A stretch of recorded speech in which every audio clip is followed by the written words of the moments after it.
अज्ञानतिमिरान्धस्य ज्ञानाञ्जनशलाकया चक्षुरुन्मिलितं येन तस्मै श्रीगुरवे नमः। श्रीचैतन्यमनोभीष्टं स्थापितं येन भूतले स्वयं रूपकदा मह्यं ददाति स्वपदान्तिकं। वन्देऽहं श्रीगुरो श्रीयुतपदकमलं श्रीगुरून् वैष्णवांश्च श्रीरूपं साग्रजातं सहगण रघुनाथान्वितं तं सजीवं साद्वैतं सावधूतं परिजनसहितं कृष्णचैतन्यदेवं श्रीराधाकृष्णपादान् सहगण ललिता श्रीविशाखान्वितांश्च।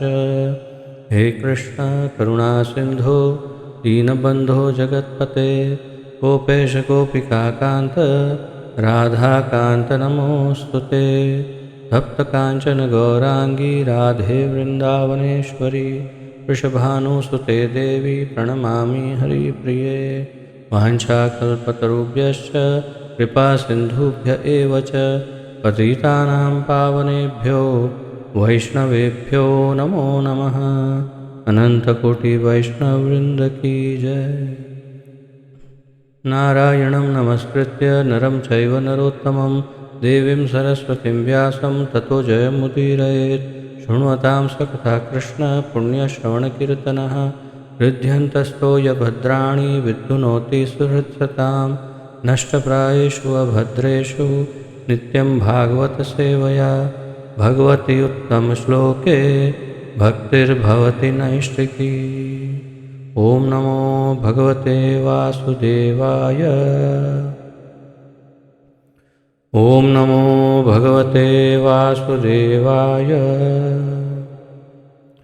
ओम नमो भगवते वासुदेवाय।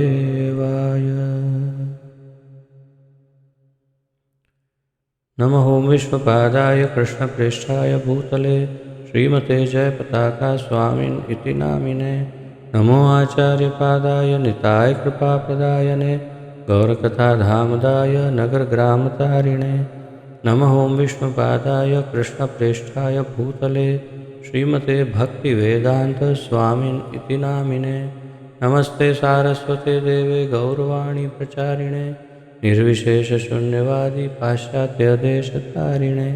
जय श्री कृष्ण चैतन्य प्रभु नित्यानंद श्री अद्वैत गदाधर श्रीवासादि गौर भक्तवृंद। हरे कृष्ण कृष्ण कृष्ण हरे हरे हरे राम राम राम हरे हरे। हरे कृष्ण कृष्ण कृष्ण हरे हरे हरे राम राम राम हरे हरे। हरे कृष्ण कृष्ण कृष्ण हरे हरे हरे राम राम राम हरे हरे।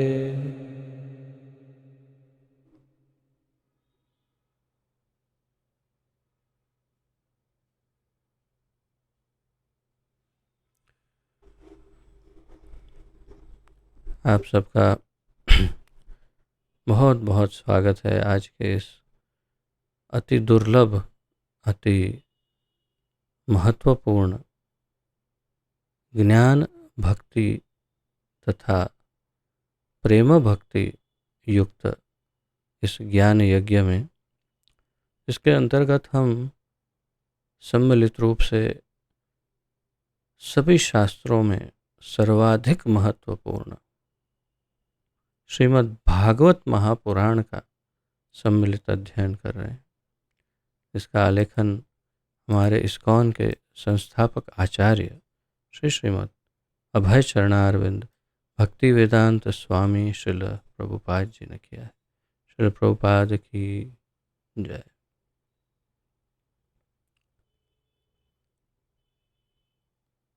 प्रथम स्कंद के छठे अध्याय का समापन हुआ, पूर्णाहुति हुई कल, और हमने देखा किस प्रकार नारद मुनि को भगवान ने अपना साक्षात्कार करवाया, दर्शन दिया, और फिर अगले जन्म में उन्हें नारद मुनि का पद प्रदान किया।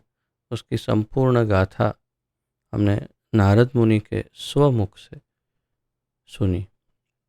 और उससे ये निश्चित हुआ कि किस प्रकार क्या करने से हम शुद्ध भक्ति को और परम पद को प्राप्त कर सकते हैं। ये सारा वो वृत्तांत हमने सुना।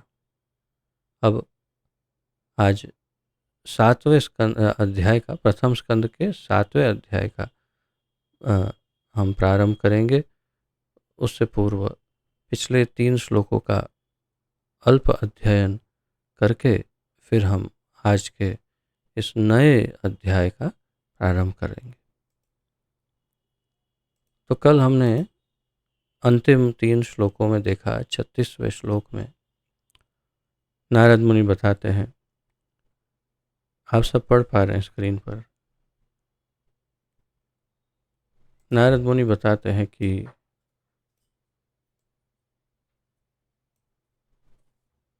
हे व्यासदेव, आप समस्त पापों से मुक्त हो।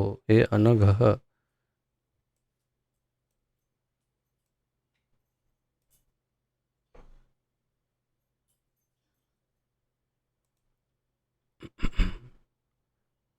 आप लोग मुझे देख पा रहे हैं?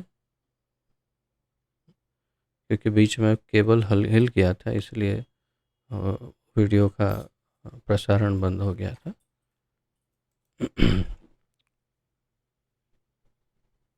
हे व्यासदेव, आप समस्त पापों से मुक्त हो। इस तरह जैसे आपने पूछा उसी के अनुसार मैंने अपने जन्म तथा आत्म साक्षात्कार के लिए किए गए कर्मों की व्याख्या की है। यह आपके आत्मसंतोष के लिए भी लाभप्रद होगा। इस प्रकार कहकर फिर नारद मुनि आगे बताते हैं। बस ये नारद मुनि का अंतिम वचन था। और फिर सूत गोस्वामी बोलते हैं। सूत गोस्वामी ने कहा, इस प्रकार व्यासदेव को संबोधित करके नारद मुनि ने उनसे विदा ली और अपनी वीणा को झंकृत करते हुए वे अपनी उन्मुक्त इच्छा के अनुसार विचरण करने के लिए चले गए। तत्पश्चात 38वें श्लोक में, अंतिम श्लोक में उस अध्याय के, नारद मुनि सूत गोस्वामी कहते हैं, देवर्षि नारद धन्य हैं, क्योंकि वे भगवान की लीलाओं का यशोगान करते हैं और ऐसा करके वे स्वयं तो आनंद लूटते ही हैं और ब्रह्मांड के समस्त संतप्त जीवों को भी वे आनंद या उत्साह, हर्ष प्रदान करते हैं। इस प्रकार नारद मुनि का अति उज्ज्वल चरित्र हमने देखा, जो सभी भक्तों के लिए अत्यंत महत्वपूर्ण है।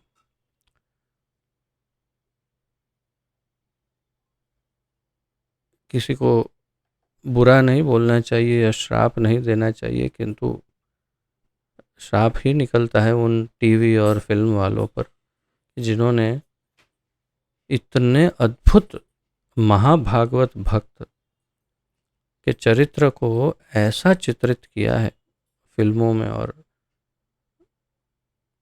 टीवी सीरियलों में कि लोगों के मन से श्री नारद मुनि का आदर शायद चला गया होगा। मैं यदि व्यक्तिगत बात करूं तो मुझे ही थोड़ा समय लगा उनके वास्तविक चरित्र को समझने में। अर्थात बहुत वर्षों पूर्व जब नए नए शुरुआत में इस्कॉन में ज्वाइन हुए तो समय लगा नारद मुनि को वास्तविक रूप में समझने में। ऐसा चित्रित कर दिया है उन महापाषंडी मूर्खों ने। क्या पता क्या सोच कर के उन लोगों ने इतने महान भक्त की ऐसी बहुत ही दयनीय क्या कहें विभूति को प्रस्तुत किया है और बहुत मजाक किया, अत्यंत घृणित उनका चरित्र दिखाते हैं कि वे सबको झगड़ा करवाते हैं इत्यादि। किंतु नारद मुनि तो अति अद्भुत हैं।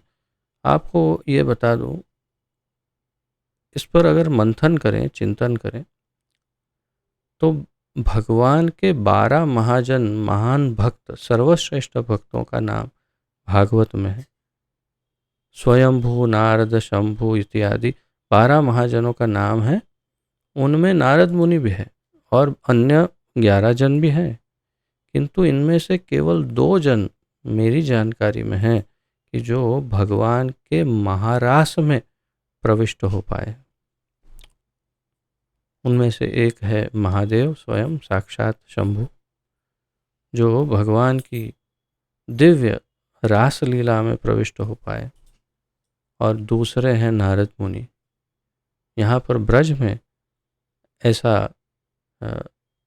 ऐसे स्थान हैं जहाँ पर बताया जाता है कि नारद मुनि ने स्नान करके उस कुंड में फिर नारदीय गोपी का रूप लेकर के उन्होंने महारास में प्रवेश किया। भगवान के महारास में महालक्ष्मी को भी प्रवेश नहीं है, तो उस महारास में जो प्रवेश कर पाता है भगवान के, उनसे उत्तम भक्त, और वो अर्थात वे गोपी के ही समान है, अर्थात इतने उत्तम भक्त हैं कि वे गोपी के समान हैं। गोपियाँ सर्वश्रेष्ठ है, उनसे श्रेष्ठ और कोई भक्त भी नहीं। तो गोपियों के समान महादेव और देवर्षि नारद, तो उनका ये अति उज्ज्वल जो चरित्र है उसका हमने आनंद लिया। और अब आज 7वें अध्याय का प्रारंभ करते हैं। 7वें अध्याय का शीर्षक है द्रोण पुत्र को दंड। द्रोण पुत्र कौन है? अश्वत्थामा। अश्वत्थामा की कथा इस अध्याय में आएगी, जिसके अंतर्गत परीक्षित पर अर्थात उत्तराग पर, उनके गर्भ पर ब्रह्मास्त्र का संधान करते हैं और द्रौपदी के अन्य सारे पुत्रों को सुप्त अवस्था में, सोती हुई अवस्था में वे मार देते हैं। और फिर किस प्रकार कृष्ण, अर्जुन, द्रौपदी सब मिलते हैं और वास्तव में किस प्रकार अर्जुन उनको दंडित करते हैं, उनका मणि छीन लेते हैं, ये सारी कथा इसमें आएगी। तो आइए प्रारंभ करते हैं। प्रथम श्लोक।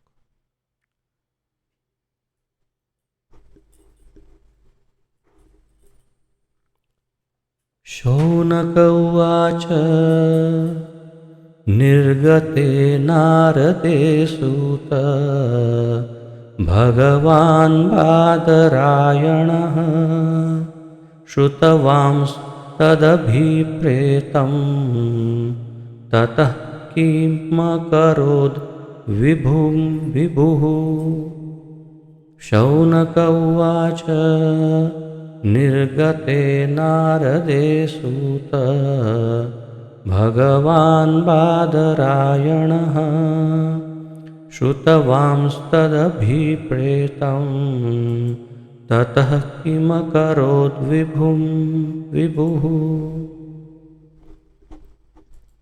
शौनक उवाच निर्गते नारदे सूत भगवान् बादरायणः श्रुतवांस्तदभिप्रेतं ततः किमकरोद् विभुः। शब्दार्थ। शौनक उवाच, श्री शौनक ऋषि ने कहा। तो अब आप अच्छी तरह से आपको स्मरण होगा कि कैसे नैमिषारण्य में सूत गोस्वामी के सामने कई हजार ऋषि गण बैठे हैं और उन सभी ऋषियों का प्रतिनिधित्व शौनक ऋषि कर रहे हैं। और शौनक ऋषि प्रश्न पूछते हैं और सूत गोस्वामी जो व्यास आसन पर विराजमान हैं वे उत्तर देते हैं। तो अब शौनक ऋषि आगे पूछ रहे हैं। निर्गते चले जाने पर, नारदे नारद मुनि के, सूत हे सूत, भगवान दिव्य रूप से सर्वशक्तिमान, बादरायणः वेद व्यास ने।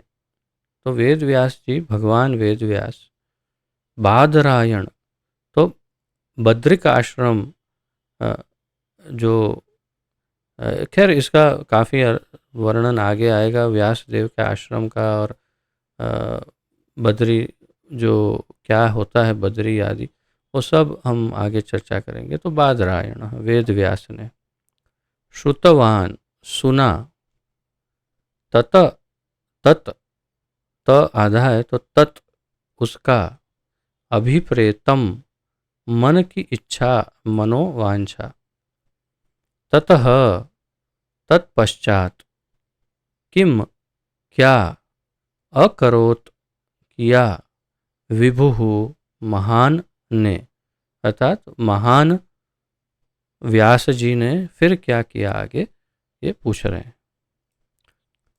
ऋषि शौनक ने पूछा, हे सूत, जब महान तथा दिव्य रूप से शक्तिमान व्यासदेव ने श्री नारद मुनि से सब कुछ सुन लिया, तो फिर नारद जी के चले जाने पर व्यासदेव ने क्या किया? सरल, बड़ा एकदम सिंपल प्रश्न है, सरल प्रश्न है कि नारद मुनि जो कहना था वो कहकर चले गए, लेकिन उनको सुनकर के व्यास जी ने क्या किया? क्या उन्होंने सोचा कि हाँ थोड़ा सोचते हैं, अब मेरे गुरु ने जो कहा है, गुरु का कार्य है बोलना, गुरु तो बोलते रहते हैं, हम सुनते रहते हैं, और करना तो वही है जो करना चाहिए, तो सोचना पड़ेगा थोड़ा क्या करें। या फिर उन्होंने तत्क्षण जो गुरु ने कहा वो अमल में रखा। ये ही जानना चाहते हैं शौनक ऋषि कि वास्तव में व्यासदेव ने स्वयं भगवान होते हुए, हमने पढ़ा है कि वे इस मनवंतर में वे भगवान के अंशा अवतार हैं। तो अगर स्व अंश है, अंशा अवतार है, अर्थात स्वयं भगवान ही है, तो अगर भगवान हैं व्यासदेव, तो उनके गुरु कोई भी हो, उन्हें क्या अंतर पड़ता है, क्योंकि ये तो भगवान है। तो क्या उन्होंने नारद मुनि की बात सुनी या उनका परामर्श, उनका सुझाव माना, या फिर उन्होंने अपने मन की? तो वो पूछना चाह रहे हैं। और आप भी सोचिए क्या किया होगा। तात्पर्य, इस अध्याय में श्रीमद् भागवत के वर्णन किए जाने के लिए संकेत मिलता है, क्योंकि महाराज परीक्षित अपनी माता के गर्भ में चमत्कारिक ढंग से बचा लिए गए थे।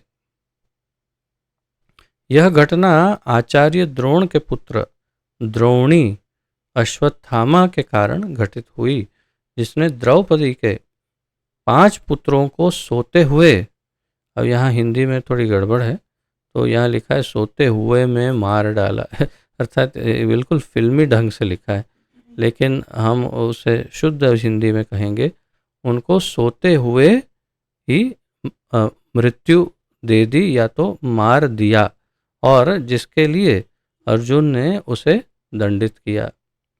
बड़ा एकदम चीप हिंदी लिखा है, तो आश्चर्य है, किंतु शायद वे फिल्म देखते देखते अनुवाद कर रहे होंगे कि क्या कर रहे, क्या मालूम।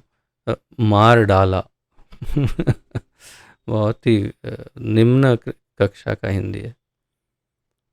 इस महापुराण श्रीमद् भागवत का शुभारंभ करने के पूर्व श्री व्यासदेव ने समाधि द्वारा सारे सत्य की अनुभूति प्राप्त कर ली। तो इस महापुराण श्रीमद् भागवत का शुभ आरंभ करने के पहले व्यासदेव ने क्या किया? श्री व्यासदेव ने समाधि द्वारा सारे सत्य की अनुभूति प्राप्त कर ली। तो इससे हमें क्या समझना चाहिए? इससे क्या अर्थ निकलता है कि उन्होंने अपने गुरु की आज्ञा मानी थी या नहीं मानी, या फिर जैसे मैंने कहा कुछ सोचने बैठ गए कि अब सोचना पड़ेगा क्या करना, तो समाधि में बैठ गए तो अर्थात सोच में बैठ गए या नहीं? आगे पढ़ेंगे तो स्पष्ट हो जाएगा कि समाधि में क्यों बैठे, या तो क्या हेतु था समाधि में बैठने का, गुरु ने जो कहा उसके अनुरूप समाधि में बैठे या नहीं, और समाधि में बैठकर क्या हुआ वो यहाँ बताया है कि उन्होंने सब कुछ पहले से देख लिया। जैसे टीवी या इंटरनेट से, यूट्यूब से या किसी से आप देख लेते हैं, तो वैसे उन्होंने लाइव टेलीकास्ट जैसे देखते हैं वैसे सब देख लिया पहले, और फिर उन्होंने क्या किया वो सब आगे वर्णन। स्वाभाविक है, ये सब बड़े छोटे छोटे श्लोक हैं, तो इसमें अन्य आचार्यों का जो मत है वो सब प्रभुपाद जी ने समाहित किया हुआ है। चौथे श्लोक से आचार्यों की लंबी लंबी टीकाएं प्रारंभ होती है। खैर अभी पहले तब तक वहाँ तक पहुँचते हैं। तो अब दूसरे श्लोक का उच्चारण करते हैं। सूत जी शौनक ऋषि को उत्तर दे रहे हैं।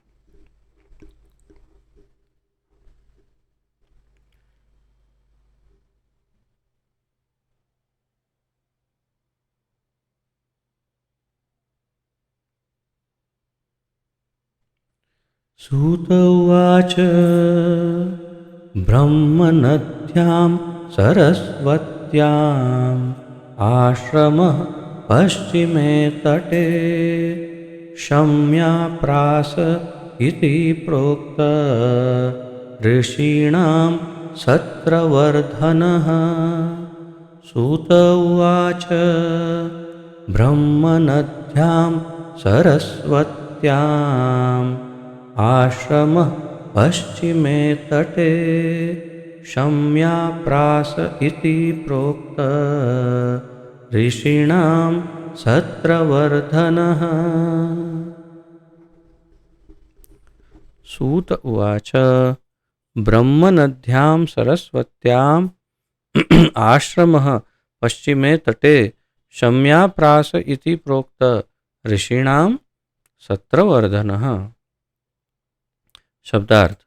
सूत उवाच, श्री सूत ने कहा, ब्रह्म नद्याम, वेदों, ब्राह्मणों, संतों तथा भगवान से घनिष्ठ रूप से संबंधित नदी के तट पर। अब यहाँ पर आचार्यों के अलग अलग मत हैं, और अलग अलग क्या, खैर सबके मत बिल्कुल उचित है, लेकिन मतांतर हो सकता है। तो ब्रह्म नद्याम, नद्याम अर्थात नदी।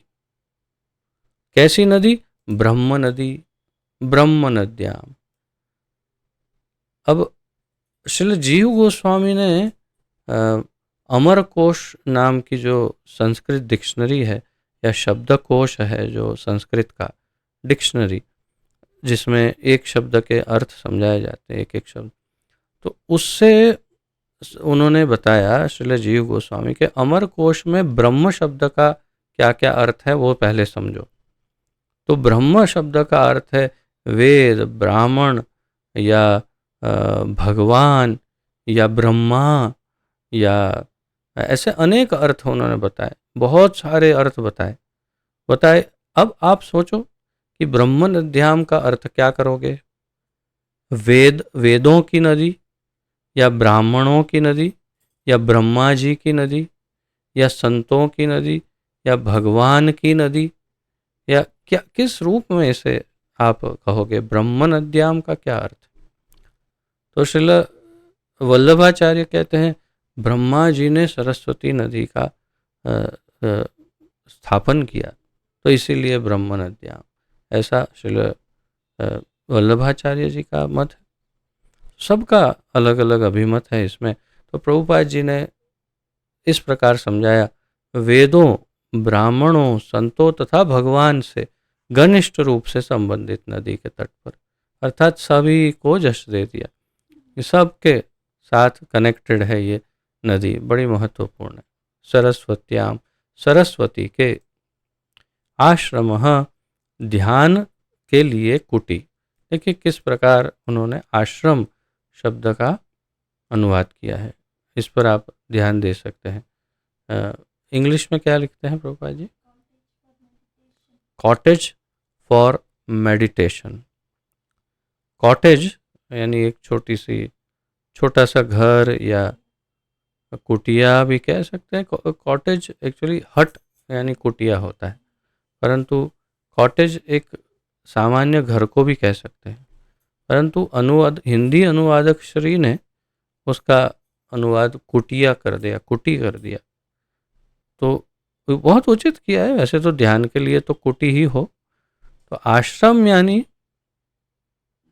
जहाँ पर ध्यान या फिर आध्यात्मिक चिंतन या किसी भी प्रकार से भक्ति योग, ध्यान योग, कोई भी योग भगवान के संदर्भ में आध्यात्मिक अध्ययन जहाँ हो, उस स्थान का नाम आश्रम है। ऐसा प्रभुपाद जी कह रहे हैं, बिल्कुल उचित कहते हैं। आगे और भी समझाएंगे। पश्चिमी तटे, तट पर, शम्याप्रासः, ये स्थान का नाम है, शम्याप्रास। तो शम्याप्रास नामक स्थान, इति इस प्रकार, प्रोक्तः कहलाने वाले या कहलाने वाला, ऋषिणाम ऋषियों का, सत्रवर्धनः कार्यों का प्रोत्साहन करने वाला स्थान। अतः उस स्थान की महिमा कर रहे हैं। शम्याप्रास जो जगह है उसमें क्या क्या है? सत्रवर्धन, कार्यों को, और किसके? ऋषियों के कार्यों का प्रोत्साहन होता है। अर्थात वहाँ ऐसा बल है उस जगह पर कि जिससे जहाँ पर यदि कोई ऋषि या कोई भी वहाँ पर आध्यात्मिक कुछ चिंतन ध्यान आदि करें तो उन्हें बल प्राप्त होता है, ऐसा स्थान। श्री सूत ने कहा, वेदों से घनिष्ठ रूप से संबद्ध सरस्वती नदी के पश्चिमी तट पर शम्याप्रास नामक स्थान पर एक आश्रम है जो ऋषियों के दिव्य कार्यकलापों को संवर्धित करने वाला है। अब सूत गोस्वामी सबसे पहले उत्तर डायरेक्ट देने के बदले कि क्या कर रहे थे, उन्होंने पहले स्थान का महत्व समझाया कि वेद व्यास जी कहाँ पर क्या कर रहे थे। अब स्थान का पहले क्यों महत्व समझाया? तात्पर्य क्या है? तात्पर्य है कि स्थान के अनुरूप सब कुछ योग्य अयोग्य, सफल या असफल हो सकता है। अर्थात आप कौन सा कार्य कौन से स्थान पर करते हैं वो बहुत ही महत्वपूर्ण है। अब कुछ उदाहरण सामान्य रूप से लेते हैं कि यदि आप, जैसे कोई व्यक्ति मान लीजिए वो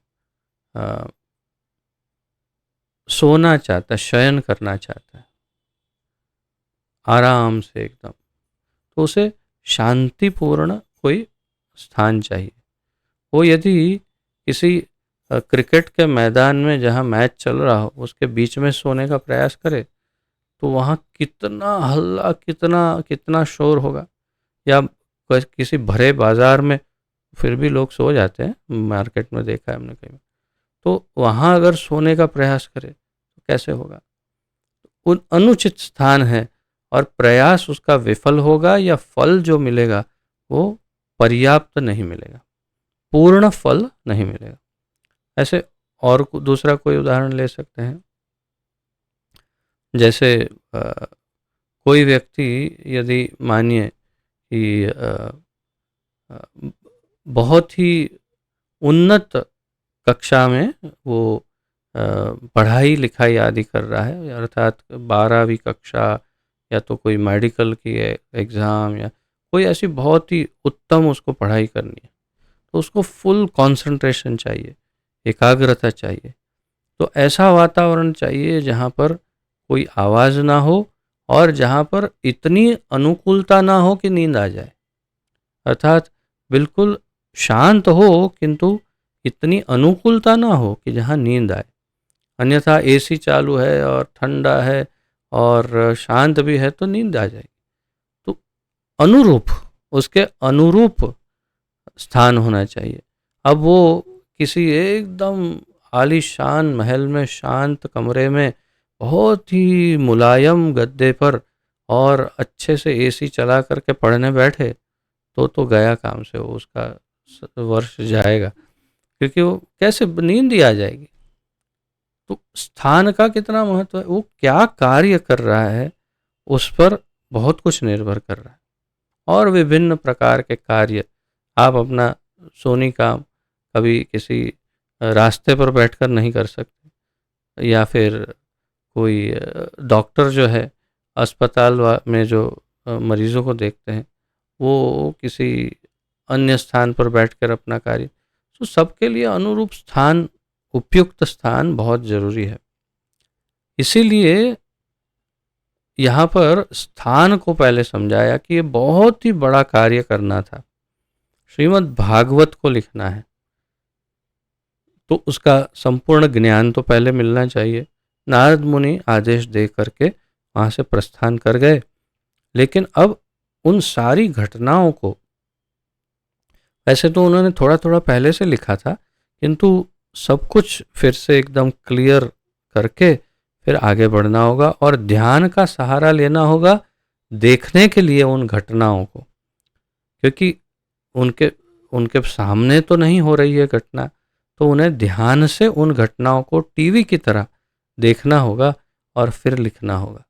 तो इसलिए ऐसा स्थान चुना जो ध्यान के लिए सर्वश्रेष्ठ हो, जहाँ आध्यात्मिक जो बल है वो बढ़ जाए और अत्यंत शांत भी हो, जहाँ ध्यान आराम से हो पाए। इसीलिए सूत गोस्वामी स्थान का महत्व। तो वेदों से घनिष्ठ रूप से संबद्ध सरस्वती नदी के पश्चिमी तट पर शम्याप्रास नामक स्थान पर एक आश्रम है। आश्रम का नाम यहाँ पर नहीं बताया है, जो ऋषियों के दिव्य कार्यकलापों को संवर्धित करने वाला है। आश्रम का नाम अगले श्लोक में बताया जाएगा, और वो उनका ही अपना आश्रम है वेद व्यास जी का। और उस जगह पर क्या होता है, उस आश्रम में ऋषियों के दिव्य कार्यकलापों को संवर्धित करने वाला है। तो वो स्थान बहुत ही बलशाली है, जिसमें आध्यात्मिक बल बढ़ सकता है। तात्पर्य, ज्ञान के आध्यात्मिक विकास के लिए उपयुक्त स्थान तथा वातावरण की नितांत आवश्यकता होती है। ये वही बहुत ही महत्वपूर्ण बात है कि अगर ज्ञान और आध्यात्मिक विकास करना है तो उपयुक्त स्थान तथा वातावरण की नितांत आवश्यकता, अत्यंत आवश्यकता होती है। सरस्वती नदी के पश्चिमी तट का स्थान इस कार्य के लिए विशेष उपयुक्त है, और वहीं पर शम्याप्रास में व्यास देव का आश्रम है, और यही व्यास देव का आश्रम है। श्रील व्यासदेव गृहस्थ थे, तो भी उनका निवास स्थान आश्रम कहलाता है। अब यहाँ पर आश्रम शब्द पर और चर्चा कर रहे हैं प्रभुपाद जी। श्रील व्यासदेव गृहस्थ थे, तो फिर आश्रम में क्यों रहते थे? क्यों ऐसा क्यों पूछना पड़ा? क्योंकि सामान्य मान्यता है आश्रम में सन्यासी रहते हैं, आश्रम में छात्र रहते हैं, गुरुकुल या तो आश्रम। तो आश्रम में साधक, सन्यासी, ब्रह्मचारी ऐसे लोग रहते हैं। जो गृह त्यागी हो, वानप्रस्थी हो, ये सब आश्रम में रह सकते हैं। किंतु गृहस्थ, एक जो घर गृहस्थी चला रहा है, वो क्यों आश्रम में रहे? उसको आश्रम में क्यों रहना? तो समझा रहे हैं, आश्रम वह स्थान है जहाँ आध्यात्मिक कार्यकलाप सर्वोपरि होता है। तो जहाँ पर आध्यात्मिक कार्यकलाप सबसे ज़्यादा हो, आध्यात्मिक क्रियाएं ज़्यादा से ज़्यादा हो, उस स्थान को आश्रम कहते हैं। या आश्रम में आध्यात्मिक क्रियाएं सबसे ज़्यादा होनी चाहिए, ये आश्रम का अर्थ है। फिर चाहे वह स्थान किसी गृहस्थ का हो या तपस्वी का, तो चाहे वो किसी का भी हो ये स्थान हो, अर्थात उसमें आश्रम में या किसी भी घर में कि कहीं भी, उसको आप चाहे कुछ भी बोलो, उस निवास स्थान में एक गृहस्थ रहता हो, ब्रह्मचारी या वानप्रस्थी, सन्यासी, छात्र, ब्रह्मचारी, कोई भी रहता हो वहाँ पर, स्टूडेंट हो, लेकिन अगर वो आध्यात्मिक अध्ययन कर रहा है तो उस स्थान को आश्रम कहा जा सकता है। या उस स्थान में ऐसी फैसिलिटी, ऐसी व्यवस्था हो जिससे आध्यात्मिक उत्थान हो, तो उसे आश्रम कहा जा सकता है। तो आप सोचिए, अब आपका घर जो है वो आश्रम है या घर है या मकान है या फिर खंडर है। वो अब हम सोच सकते हैं कि कई बार जहाँ भूत रहते हैं वो खंडर, जहाँ जहाँ स्वार्थी इंसान रहते हैं वो मकान, जहाँ पर परिवार रहता है वो घर, और जहाँ भक्तजन साधक रहते हैं वो आश्रम। तो हमें आश्रम या भजन कुटीर में रहना चाहिए। संपूर्ण वर्णाश्रम पद्धति इस प्रकार नियोजित है कि जीवन की प्रत्येक अवस्था आश्रम कहलाती है। अब आश्रम शब्द का नेक्स्ट लेवल का वे अर्थ समझा रहे हैं प्रभुपाद जी कि संपूर्ण वर्णाश्रम में वर्ण आश्रम, वर्णों और आश्रमों से ये हमारा मनुष्य हमारी मनुष्य सभ्यता को सुसज्जित किया हुआ है। और इस वर्णाश्रम व्यवस्था की विशेषता क्या है? इस प्रकार इसे नियोजित किया गया है कि जीवन की प्रत्येक अवस्था आश्रम कहलाती है। जैसे ब्रह्मचर्य आश्रम, गृहस्थ आश्रम, वानप्रस्थ आश्रम, संन्यास आश्रम, इन सबको आश्रम कहते हैं। इसका अर्थ यह हुआ कि इन सबों में आध्यात्मिक संस्कृति एक सामान्य लक्षण है। तो इसका अर्थ क्या हुआ कि इन सब में आध्यात्मिक गतिविधियां होती है। ये सबसे महत्वपूर्ण है। आज की मानव सभ्यता जो बिल्कुल असभ्यता ही है, संपूर्ण रूप से असभ्य है, उस मानव तथाकथित सभ्यता में अगर आप देखें तो आध्यात्म सबसे निम्न स्तर पर है। बल्कि कई देश ऐसे हैं जिनमें तो आध्यात्मिक चर्चा करना या आध्यात्मिक बात करना कानूनी जुर्म है, गुनाह है, और आपको जेल में डाल दिया जा सकता है यदि आप भगवान के विषय में कुछ चर्चा करते हैं। ऐसे कई देश हैं। तो ये तो आसुरी सभ्यता है या असभ्यता ही है। किंतु वास्तविक मनुष्य सभ्यता क्या है? इसमें प्रत्येक चरण में मनुष्य के प्रत्येक क्षण में जीवन में आध्यात्मिक संस्कृति जो है या अध्ययन या आध्यात्मिक जीवन वही सबसे प्रमुख हो, उसे आश्रम कहते हैं। फिर प्रभुपाद जी कहते हैं ब्रह्मचारी, गृहस्थ, वानप्रस्थ तथा सन्यासी सारे एक ही जीवन लक्ष्य अर्थात परमेश्वर के साक्षात्कार से संबंधित है। तो इन सभी का एक ही ध्येय है, क्या? परमेश्वर के साक्षात्कार का। कोई भी ब्रह्मचारी, गृहस्थवान, पहले के युगों में इन सभी को एक ही प्रशिक्षण मिलता था।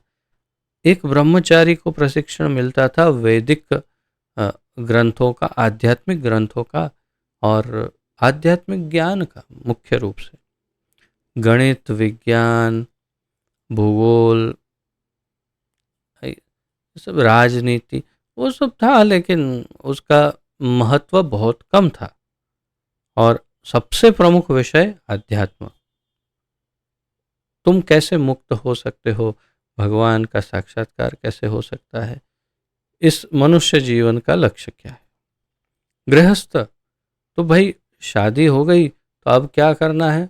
अब तो मौज करना, मस्ती करो, जलसा करो, घूमो फिरो, खाओ पियो, आनंद करो, और करना क्या है। और बस धीरे धीरे एक के बाद एक बच्चे होंगे और क्या होगा। ये गृहस्थ आश्रम नहीं, इसे गृह मेधी कहा जाता है, अर्थात गृहस्थ आश्रम का विनाश। गृहस्थ आश्रम है पति और पत्नी मिलकर के एक दूसरे की सहायता से आध्यात्मिक जीवन को आगे बढ़ाए और भगवान को समझने का प्रयास करे, उसे गृहस्थ आश्रम कहते हैं। गृहस्थ आश्रम में पति पत्नी मिलकर के भगवान को जानने का प्रयास करते हैं। ये नहीं कि पत्नी कहाँ घूम रही है, पति कहाँ घूम रहा है, दोनों के बच्चे कहीं अटके हुए हैं और फिर संपूर्ण सभ्यता ही नष्ट। ये गृहस्थ का लक्षण नहीं है। और आजकल आप देखिए यही हो रहा है, कोई ठिकाना नहीं कौन कहाँ है, क्या क्या कर रहा है, और सबके पास एक ही कार्य है, मोबाइल। बस कुछ भी हो, कहीं से भी घूम फिर कर मोबाइल में घुस जाते। मानो ऐसा लगता है कई बार तो कि ये हम क्या सत्य युग में हैं। सत्य युग में इसी प्रकार सब ध्यान में चले जाते थे। सत्य युग में कभी भी देखो एक दूसरे से बात कर रहे हैं और फिर एकदम आंख बंद करके ध्यान में चले गए ठाकुर जी। कृते यद ध्यायतो विष्णु, भगवान विष्णु का ध्यान कर रहे हैं और फिर कुछ बात हुई, हाँ बताइए, बातचीत, फिर ध्यान में चले गए। सत्य युग ऐसा था। और आजकल यही है, थोड़ा सा बात की और फिर व्हाट्सएप में घुस गए,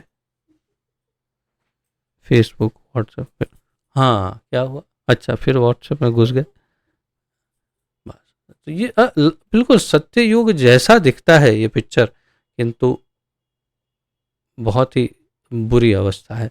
तो तात्पर्य ये है कि ये गृहस्थ नहीं। वानप्रस्थ वन में गए, क्यों गए? जंगल में पशु पक्षियों का शिकार करके वहाँ कोई जंगली की तरह बिना वस्त्रों के कुछ पत्ते वत्ते पहन करके आदि मानव की तरह रहकर देखते हैं कैसा लगता है। क्या ये कारण है? बिल्कुल नहीं।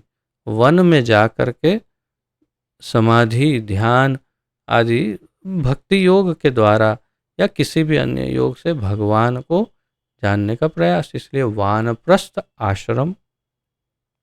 और सन्यासी तो स्वाभाविक है कि उसका परम लक्ष्य भगवान ही होना चाहिए।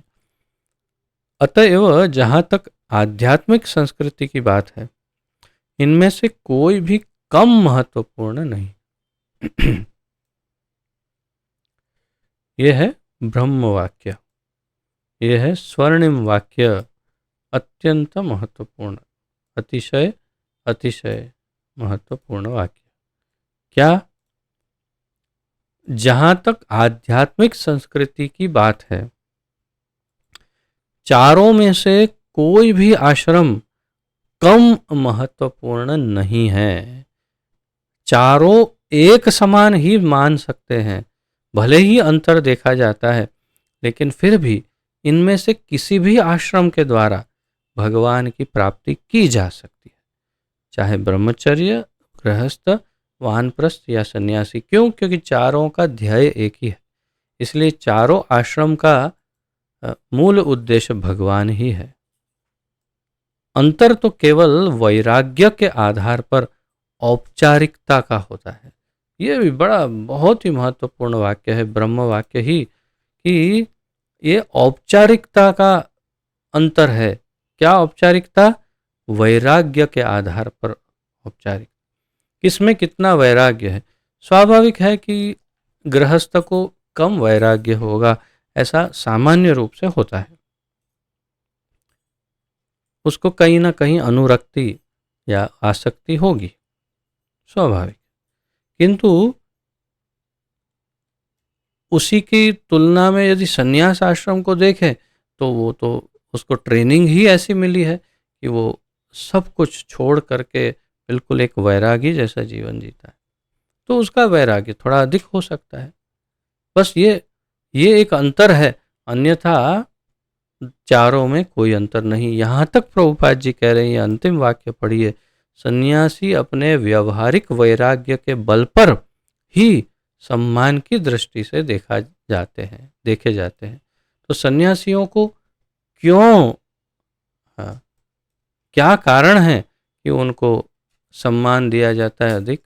उनके व्यावहारिक वैराग्य के बल पर। व्यावहारिक वैराग्य के बल पर।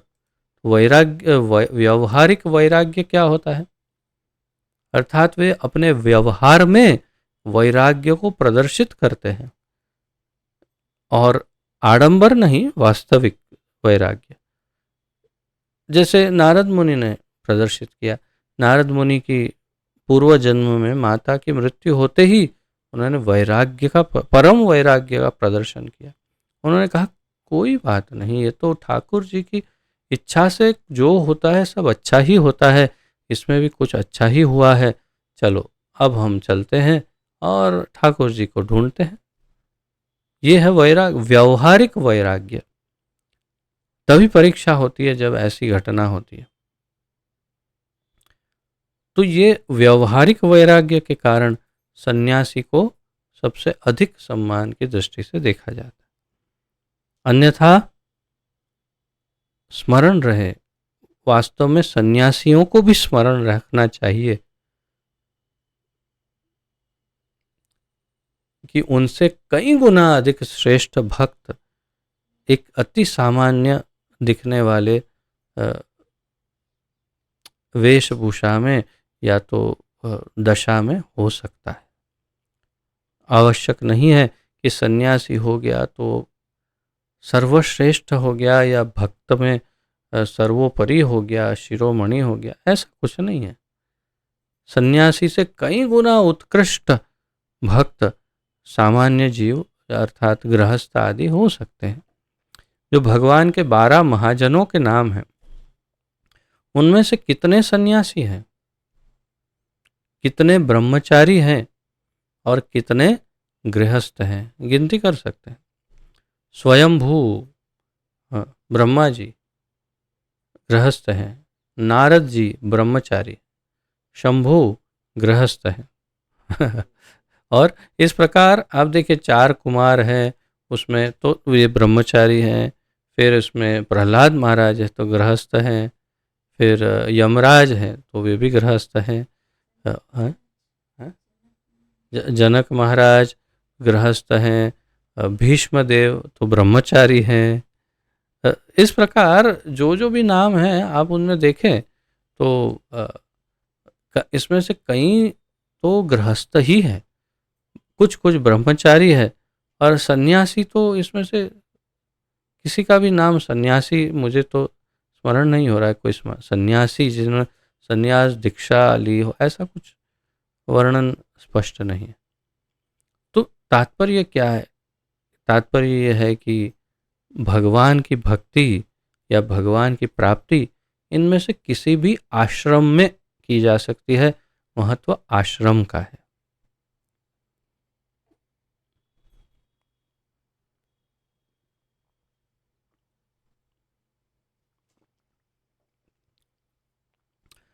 अब तीसरा श्लोक देखते हैं। यहाँ पर व्यासदेव के आश्रम का नाम आदि और उसका वर्णन है कि वो क्यों ऐसा नाम है उसका, या ये सब समझाएंगे। खैर इसमें तात्पर्य तो एक ही लाइन का है, किंतु फिर भी हम इससे समझने का प्रयास करते हैं।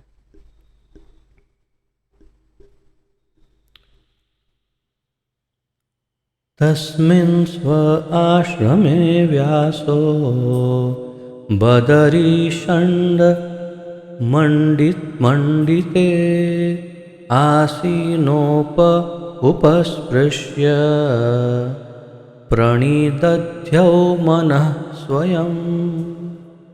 तस्मिन् स्व आश्रमे व्यासो बदरीषण्डमण्डिते आसीनोप उपस्पृश्य प्रणिदध्यौ मनः स्वयं। तस्मिन् स्व आश्रमे व्यासो बदरीषण्डमण्डिते आसीनो अप उपस्पृश्य प्रणिदध्यौ मनः स्वयं। क्षमा करें। शब्दार्थ। तस्मिन् उस, स्वे यहाँ पर स्वे लिखा है और ऊपर स्व लिखा है। वहाँ पर क्या है? स्वे और स्व। सो हमें थोड़ा देखना पड़ेगा इसको एक बार।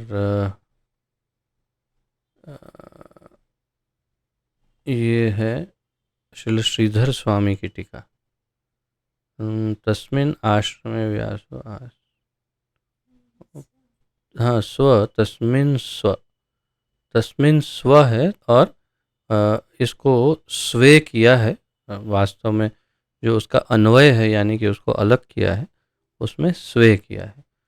बदरी षण्ड मंडिते स्वे आश्रमे, तो तस्मिन् स्व एक शब्द है, उसमें से तस्मिन् स्वे ऐसा किया है।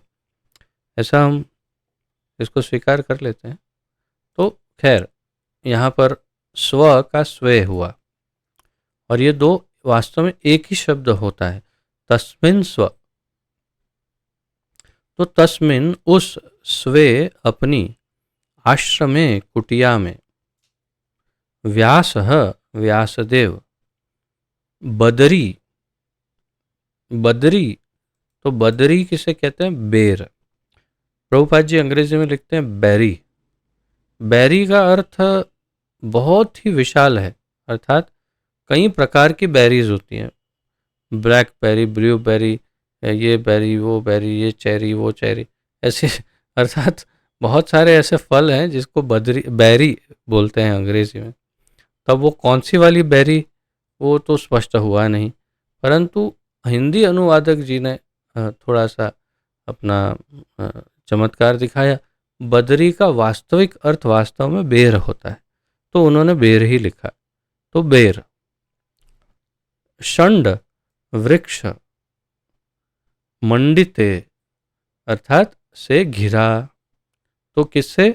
बदरी षण्ड मंडिते, यानी बेर के वृक्षों से घिरा हुआ। क्या है? आश्रम। आसीनः बैठे हुए, अपह स्पृश्य, अप यानी जल, और उपस्पृश्य अर्थात उसे स्पर्श करके, या फिर अगर इसका सही अर्थ समझे तो आचमन करके, जैसे पहले भी समझाया था प्रभुपाद जी ने। तो अपह उपस्पृश्य अर्थात जल का स्पर्श करके। प्रणिदध्यौ एकाग्र किया। मनः मन को, स्वयं अपने आप में, स्वयं में अपने आप में एकाग्र किया मन। अनुवाद। उस स्थान पर बेरी के वृक्षों से घिरे हुए अपने आश्रम में, यानी बद्रिक आश्रम में, जो आगे ये नाम आएगा, श्रील वेद व्यास शुद्धि के लिए जल का स्पर्श करने के बाद ध्यान लगाने के लिए बैठ गए। तो उस स्थान पर बेरी के वृक्षों से घिरा हुआ अपना आश्रम। अब इस पर आचार्यों ने अपने अपने मत प्रस्तुत किए हैं। खैर मैं अधिक फिर इसके डिटेल में नहीं जा रहा, क्योंकि सार तो समझ में आ ही गया है कि बेर के वृक्ष बहुत सारे थे।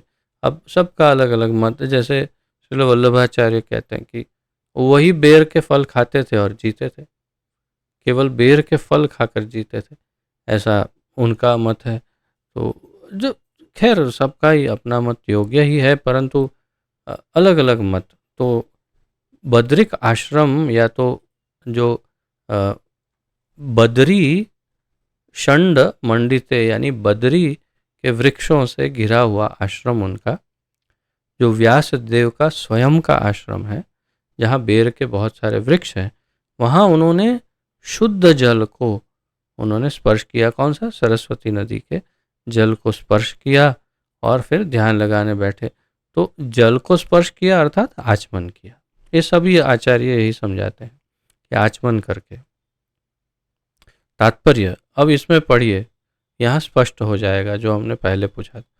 अपने गुरु श्रील नारद मुनि के आदेश अनुसार व्यासदेव ने अध्ययन कि उस दिव्य स्थान में अपने मन को एकाग्र किया।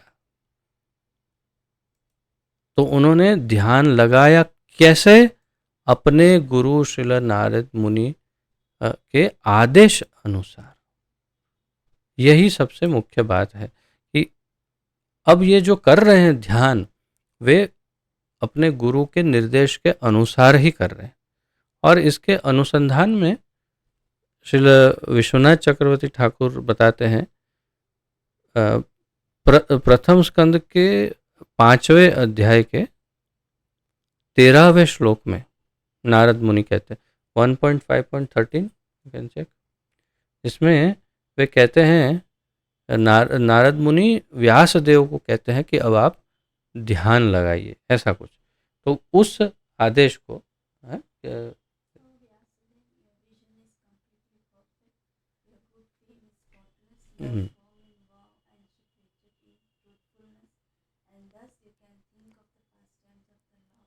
हाँ, बिल्कुल स्पष्ट रूप से कहा कि आप इतने शुद्ध हैं, इसलिए अब आप भगवान की लीलाओं को अपने ध्यान में देखिए, आप उसके अधिकारी हैं, ऐसा उन्होंने निर्देश दिया। 1:5-13 प्रथम स्कंद 5वां अध्याय और 13वें श्लोक में। तो ऐसा श्रील विश्वनाथ चक्रवर्ती ने अपने टीका में लिखा है। तो इसीलिए अपने गुरु के आदेश अनुसार, प्रभुपाद जी ने बस इतना ही लिखा। तो गुरु के आदेश अनुसार व्यासदेव ने उस भगवान की लीलाओं को देखकर संपूर्ण जो वास्तविकता है उसे देखने के लिए, ध्यान लगाने के लिए आचमन करके बैठ गए। अन्य आचार्य सब बताते हैं उन्होंने आचमन किया और फिर वे बैठे। श्रील वल्लभाचार्य तो आचमन के ऊपर इतना कुछ। अब श्रील वल्लभाचार्य की विशेषता ये है कि वो लगभग सभी श्लोकों में बहुत लंबी लंबी टीका लिखते हैं। और आश्चर्य की बात यह है कि जहाँ पर अन्य आचार्य बहुत लंबी टीका लिखते हैं, वहाँ वल्लभाचार्य छोटी टीका लिखते हैं। ये वो और भी एक आश्चर्य है। जैसे चौथा श्लोक जो है उसमें जीव गोस्वामी ने कई कई पन्नों भर भर के उन्होंने, कितने पेजेस हैं, मैं तो अब यही दुविधा में हूँ कि आपको मैं बताऊँ या ना बताऊँ, या सार ही दे दूँ, क्या करूँ। इतनी लंबी टीका कि मैं खुद पढ़ ही नहीं पाया पूरा। इतनी लंबी टीका लिखी है जीव गोस्वामी ने, चौथे अगले श्लोक। श्रील विश्वनाथ चक्रवर्ती ने भी काफी लंबी टीका, लेकिन श्रील वल्लभाचार्य ने काफी छोटी टीका लिखी। खैर, इसके अनुसंधान में वे आचमन का अर्थ समझाते हैं और वे एक नई जानकारी देते हैं कि आचमन के मंत्र बोल करके जो 3 बार दिन में आचमन करता है, तो आचमन के मंत्र में आने वाले जो देवता हैं, जैसे आप जो भी आचमन के लिए जो मंत्र करते हैं, हम तो केवल 3 मंत्र जानते हैं, किंतु हमारी जो ब्राह्मण होते हैं वो 12 मंत्रों के द्वारा पूर्ण आचमन करते हैं। तो जो आचमन के जो देवता हैं वे सब अत्यंत प्रसन्न हो जाते हैं, ऐसा और फिर आशीर्वाद देते हैं, कृपा देते हैं, ऐसा श्रील वल्लभाचार्य का अभिमत है। खैर, ये एक्स्ट्रा नॉलेज है कि मूल ज्ञान ये है कि अपने गुरु के आदेश अनुसार व्यासदेव अब ध्यान करने बैठे। तो अब प्रश्न ये है कि चौथे श्लोक का अध्ययन कैसे किया जाए। एक तो श्रील प्रभुपाद जी का स्वयं का ही इतना लंबा, काफ़ी, बहुत ज़्यादा नहीं परंतु थोड़ा लंबा उनका तात्पर्य है, और बहुत सारे श्लोकों का उन्होंने रेफरेंस लिया है उसमें। और फिर अन्य आचार्यों का तो मैंने कुछ अधिक किया ही नहीं, केवल श्रील जीव गोस्वामी का भी थोड़ा बहुत पढ़ा, जो पढ़ा जितना भी अधिक से अधिक उसका सार मैं समझ गया कि वो क्या कहना चाहते हैं। तो 2-3 लाइन मैंने ली है। अब आपके ऊपर भी है, और मुझे लगता है ऑडियंस के अनुसार भी हमें उसमें गहराई में जाना चाहिए, और समय के अनुसार भी गहराई में जाना चाहिए। परंतु अगर सब कुछ इसमें समाहित हो ही रहा है तो फिर उतनी अधिक गहराई में न जाया जाए और आपके लिए ये चॉइस ओपन रखी जाए कि आप चाहें तो क्रम संदर्भ जो जीव गोस्वामी का की टीका है भागवत पर, उसे पढ़ सकते हैं। उसके अंतर्गत सब कुछ बहुत ज़्यादा डिटेल में अब आगे लिखना प्रारंभ कर रहे हैं जीव गोस्वामी। खैर, मैं इस श्लोक को ले लेता हूँ और फिर प्रयास करते हैं आज जितना कवर हो सके। मेरे ख्याल से हो तो जाएगा ये श्लोक। उच्चारण करते हैं।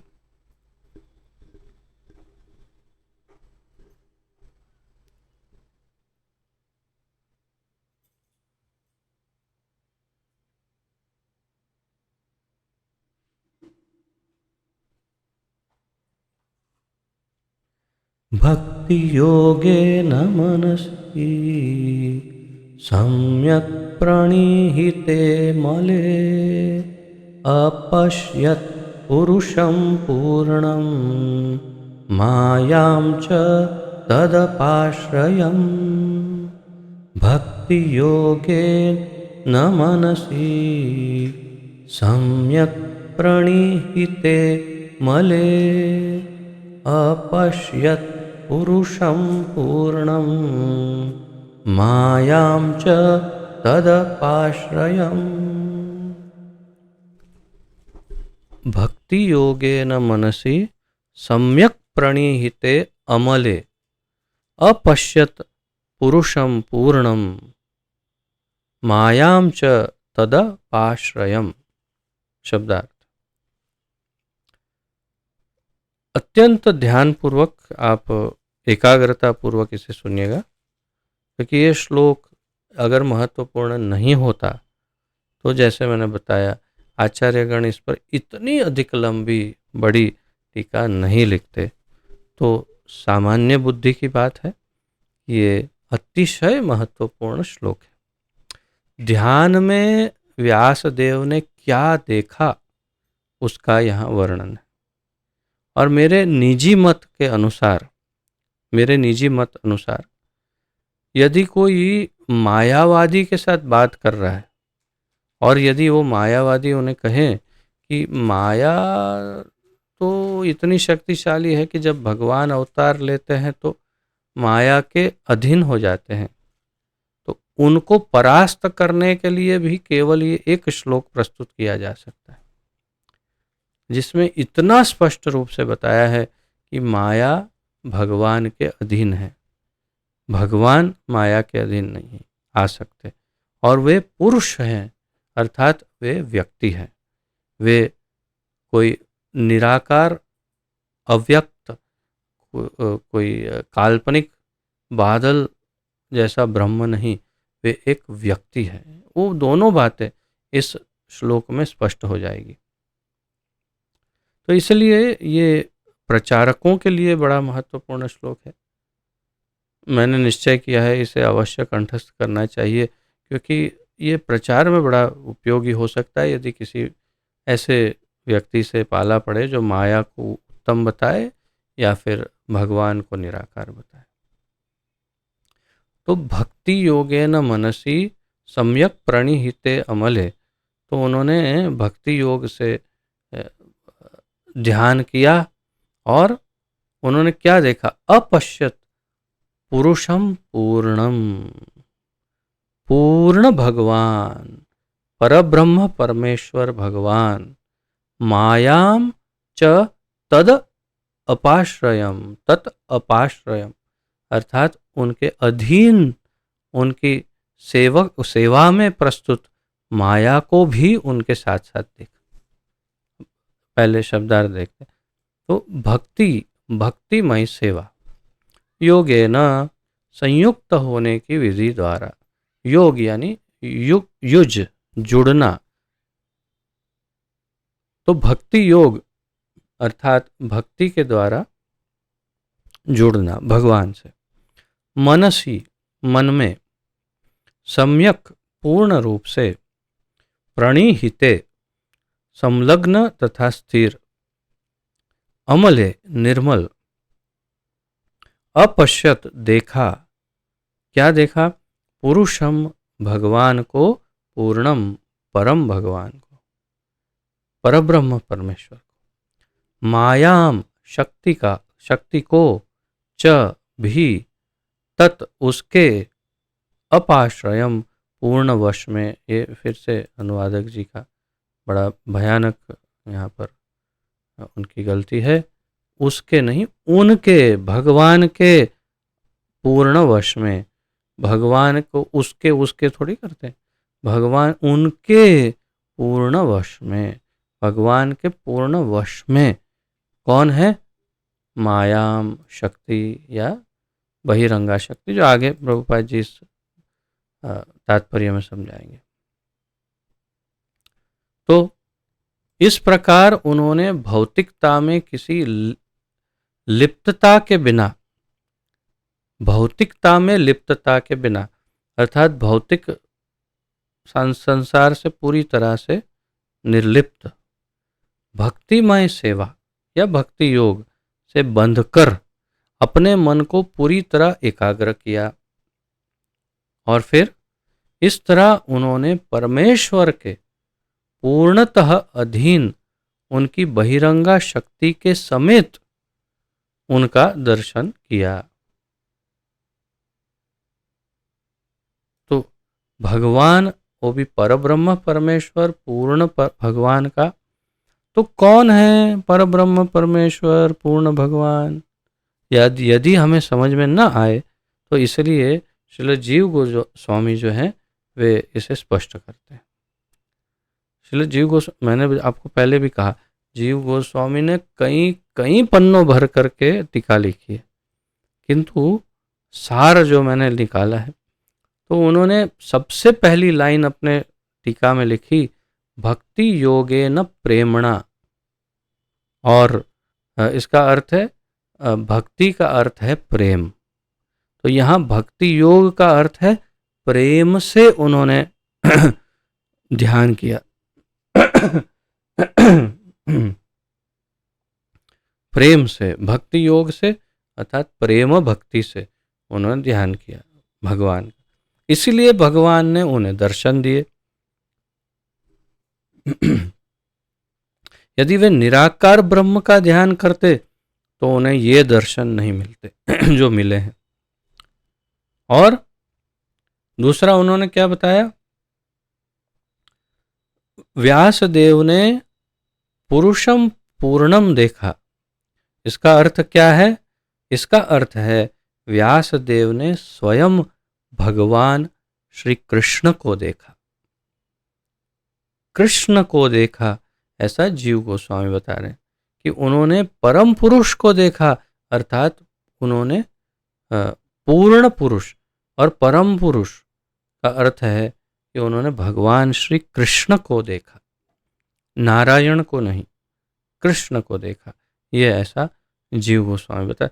केवल इतना सार उन्होंने इस बात को समझाने के लिए कई पन्ने भर करके अलग अलग उन्होंने शास्त्रों से अलग अलग मंत्र, श्लोक आदि सब प्रस्तुत कर करके सिद्ध किया है। यही बातों को, इन्हीं दो बातों को उन्होंने मुख्य रूप से सिद्ध किया है अपनी टीका में, कि भक्ति योग अर्थात प्रेम भक्ति, और दूसरा उन्होंने ये सिद्ध किया है कि पूर्ण पुरुषम पूर्णम का अर्थ है कृष्ण और कोई नहीं।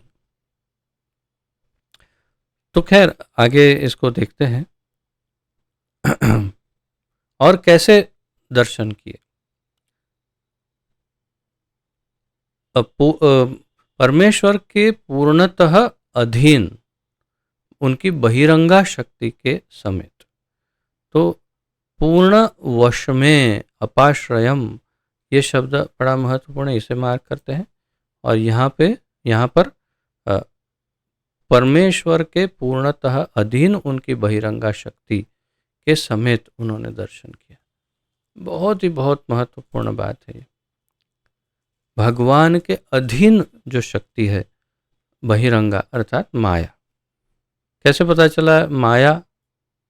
क्योंकि लिखा है मायाम, माया के साथ, तो माया भगवान के अधीन है।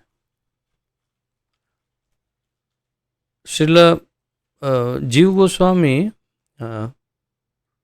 नहीं, श्रील विश्वनाथ चक्रवर्ती ठाकुर एक और श्लोक इसमें उद्धृत करते हैं, जिसमें ये स्पष्ट होता है कि वास्तव में माया देवी जो है वो भगवान से डरती है और उनसे शर्मा करके उनसे दूर खड़ी रहती है। दूसरे स्कंद का एक श्लोक उन्होंने उद्धृत किया है और जिसमें उन्होंने बताया कि वास्तव में माया देवी, मैं आपको बताता हूँ नंबर कौन सा है श्लोक का, ये है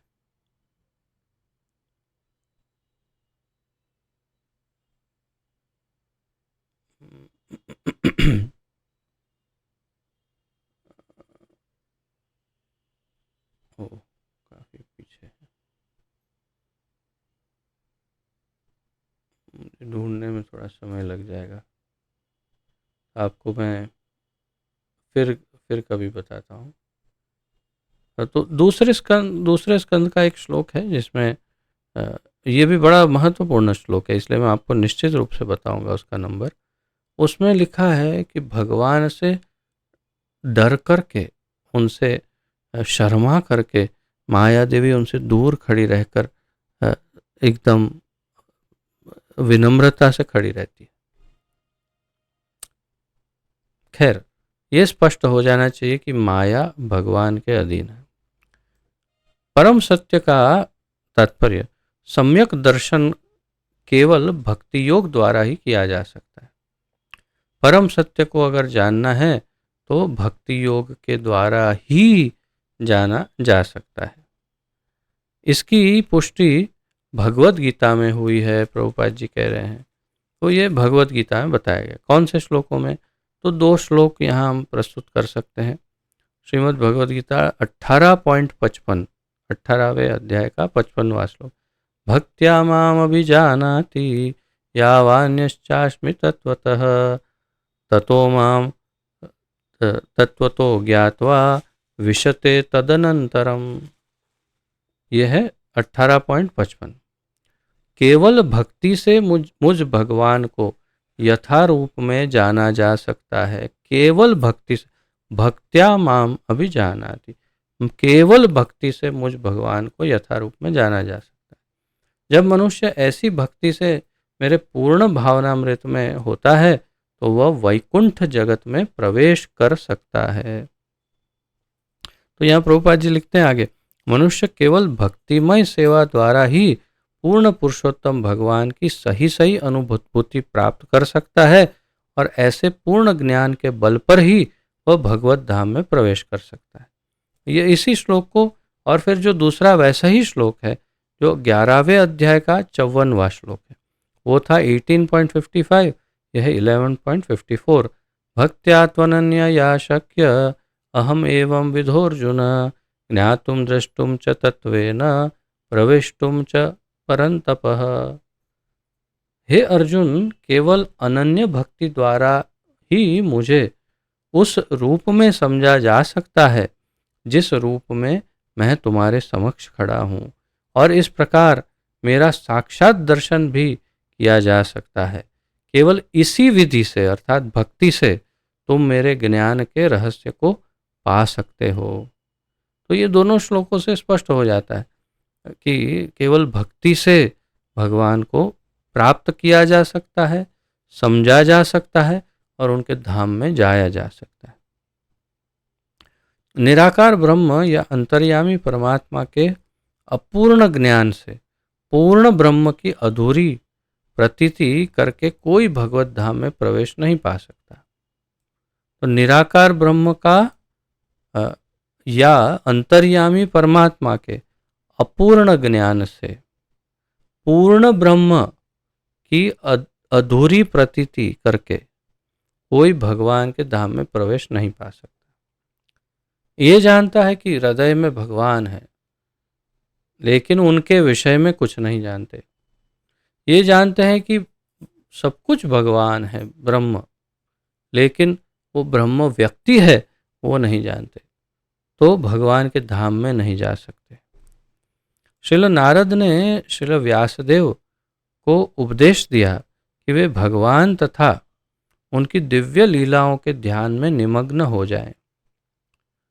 श्रील व्यास, यही वो 1.5.13, श्रील व्यासदेव को ब्रह्म तेज नहीं दिखलाई पड़ा क्योंकि यह पूर्ण दृष्टि नहीं है। और फिर ध्यान किया जब, तो ध्यान में उनको क्या दिखा? तेज नहीं दिखा, ब्रह्म तेज। जैसे आजकल की एक संस्था है जो ध्यान करवाती है, और ऐसा उसका चित्रण ही है बीच में कुछ ऐसा, और तेज को देखकर क्या करोगे? तेज को देखकर, तेज तेज है क्या? तेज क्या भगवान है? वो ब्रह्म ज्योति या ब्रह्म तेज जो है वो भगवान के शरीर का तेज है, प्रकाश। काली प्रकाश प्रकाश देखकर क्या करोगे? भगवान को देखो। लेकिन वो समझाए कौन उनको? वो तो खुद ही बहुत समझदार होते हैं। तो चलो, व्यासदेव को ब्रह्म तेज नहीं दिखलाई पड़ा, उन्हें भगवान दिखाई पड़े, पूर्ण भगवान। पूर्ण दृष्टि तो भगवान का व्यक्तित्व है, जिसकी पुष्टि भगवद गीता 7.19 में हुई है, वासुदेव सर्वमिति। तो पूर्ण दृष्टि तो भगवान का व्यक्तित्व है। अगर भगवान का पूर्ण दर्शन करना है तो पूर्ण व्यक्ति भगवान का दर्शन होना चाहिए। और यहाँ 7वें अध्याय का 19वां श्लोक प्रभुपाद जी ने उद्धृत किया, बहुनाम जन्मनामन्ते ज्ञानवान माम प्रपद्यते वासुदेव सर्वम इति स महात्मा सुदुर्लभः। तो वासुदेव सर्वम इति, वासुदेव ही सब कुछ है, कृष्ण ही सब कुछ है। इसीलिए कृष्ण का दर्शन होना चाहिए, तो दर्शन सार्थक है। तेज का दर्शन क्या दर्शन होता है? ये क्या भगवान का दर्शन होता है? नहीं, पूर्ण भगवान का नहीं होता। उपनिषदों में भी इस बात की पुष्टि की गई है कि भगवान वासुदेव निर्विशेष ब्रह्म के हिरण्यमयेन पात्रेण द्वारा आच्छादित हैं, और जब भगवत कृपा से यह आवरण हटता है तभी भगवान का वास्तविक मुख का दर्शन होता है। उपनिषदों में, अर्थात ये ईशोपनिषद की बात कर रहे हैं श्रील प्रभुपाद जी। ईशोपनिषद के का 15वां श्लोक है, लगभग 18 या 19 श्लोक है ईशोपनिषद में। उसमें ये बिल्कुल अंत में 15वें श्लोक तक वैसे समझ में नहीं आता है। कल ही मैं बता रहा था आपको कि ईशोपनिषद में अंत में बस थोड़ा सा वर्णन आता है जिससे स्पष्ट होता है कि भगवान साकार है। तो ये जो 15वां श्लोक है उसमें स्पष्ट हो रहा है कि भगवान साकार है। क्या कहा? हिरण्यमयेन पात्रेण सत्यापिहितं मुखं तत्त्वं पुषन् अपावृणु सत्यधर्माय दृश्यते दृष्टये सत्य धर्माय दृष्टये। और क्या करो? तत्त्वं पुषन्न अपावृणु, तो आप कृपा करके इस पर्दे को हटाइए तो हम सत्यस्या अपहितं मुखम, सत्यस्य अपहितं मुखम, यानी आपका जो वास्तविक चेहरा है उसका दर्शन कर पाएंगे। हिरण्यमयेन पात्रेण, तो जो पूरा मैं इसका अनुवाद पढ़ता हूँ। हे मेरे भगवान, सभी प्राणियों के पालन करता आपका असली चेहरा आपकी चमकदार चमक से ढका हुआ है, अर्थात जो सोने की चमक होती है ऐसे चमक, हिरण्यमय। कृपया उस आवरण को हटा दें और स्वयं को अपने शुद्ध भक्त के समक्ष प्रदर्शित करें। तो अपने भक्त के समक्ष प्रस्तुत होइए, मुझे आपका दर्शन करवाइए, ऐसा। और ये पर्दा हटा दीजिए तेज का, हिरण्यमय तेज का, अर्थात ये जो ब्रह्म ज्योति का पर्दा है वो निकालो और मुझे आपका दर्शन करवाओ, ऐसा ईशोपनिषद के 15वें श्लोक में।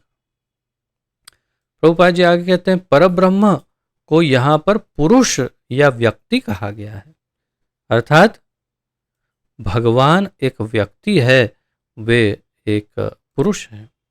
परम भगवान का उल्लेख अनेक वैदिक ग्रंथों में हुआ है और भगवत गीता में तो पुरुष की पुष्टि सनातन तथा आदि पुरुष के रूप में हुई है। और फिर प्रभुपाद जी कहते हैं कि अनेक वैदिक ग्रंथों में भगवान का व्यक्तित्व समझाया है। और फिर भगवत गीता में तो बिल्कुल स्पष्ट हुआ, स्वयं भगवान तो अपने आप को बता ही रहे हैं, लेकिन अर्जुन भी बताते हैं। 10वें अध्याय के 12वें और 13वें श्लोक में अर्जुन बोलते हैं, परम ब्रह्म परम धाम पवित्रम परमम भवान आदिदेवम अजम विभुम, हाँ क्षमा करिए, आहुस्त्वम ऋषया सर्वे पुरुषम शाश्वतम, क्षमा करिए मैं पूरा कर, परम ब्रह्म परम धाम पवित्रम परमम भवान पुरुषम शाश्वतम दिव्यम आदिदेवम अजम विभुम। तो उनको कितने नामों से पुकारा? परम ब्रह्म, परम धाम, पवित्रम, परमम भवान। तो आप परम ब्रह्म परब्रह्म परमेश्वर हो, परम धाम हो, यानी आप सभी के आश्रय हो, सभी के। फिर पवित्रम, आप परम पवित्र हैं। और परमम भवान, आप सबसे परम हो, सबसे ऊपर हो। फिर पुरुषम शाश्वतम, आप शाश्वत पुरुष हो, जो हमेशा थे, हैं और हमेशा रहेंगे। सब आपसे ही उत्पन्न होता है। दिव्यम, आप परम दिव्य हो। और आदि देवम, आप सभी देवताओं के मूल हो। अजम, यानी आप अजन्मा हैं, अर्थात आप सबसे पहले प्रकट हुए। विभुम, अर्थात आप अत्यंत विशाल और सबसे बड़े हैं। आप सबसे महान हैं, आप सबसे महान। और फिर कहते हैं, आहुस्त्वाम ऋषयाम सर्वे देवर्षिर नारदस्तथा असितो देवलो व्यासः स्वयं चैव ब्रवीषि में। आगे कहते हैं कि आपको मैं केवल कौन कौन कहता है? बोले कि आपको सभी कहते हैं। देवर्षि नारद कहते हैं, असित, देवल और व्यास, ऐसे ये सारे के सारे ऋषि कहते हैं। और अब मैं भी आपको देख पा रहा हूँ कि आप परब्रह्म परमेश्वर हैं, और इसलिए अब मैं भी कह रहा हूँ, अर्जुन कहते हैं। तो ये जो श्लोक है, इसका अनुवाद भी पढ़ लेते हैं। अर्जुन ने कहा, आप परम भगवान, परम धाम, परम पवित्र, परम सत्य हैं। आप नित्य, दिव्य, आदि पुरुष, अजन्मा तथा महानतम हैं। नारद, असित, देवल तथा व्यास जैसे ऋषि आपके इस सत्य की पुष्टि करते हैं, और आप स्वयं भी मुझसे प्रकट कह रहे हैं, मुझे कह भी रहे हैं और मुझे दिखाई भी दे रहा है। और आप स्वयं भी मुझे कह रहे हैं कि मैं परम हूँ। स्वयं चैव ब्रवीषि में, आप मुझे कह रहे हैं, ऐसा उसका अर्थ। तो परम पुरुष अगर कहा है तो व्यक्ति है, और व्यक्ति और कोई नहीं, स्वयं कृष्ण भगवान है, जिनका दर्शन हुआ उन्हें। आगे प्रभुपाद जी कहते हैं, भगवान पूर्ण पुरुष हैं। परम पुरुष की अनेक शक्तियां होती हैं, जिनमें से अंतरंगा, बहिरंगा तथा तटस्था शक्तियां विशेष रूप से महत्वपूर्ण हैं। तो उनकी, भगवान की कई शक्तियां हैं, और उसमें से 3 मुख्य शक्तियां हैं,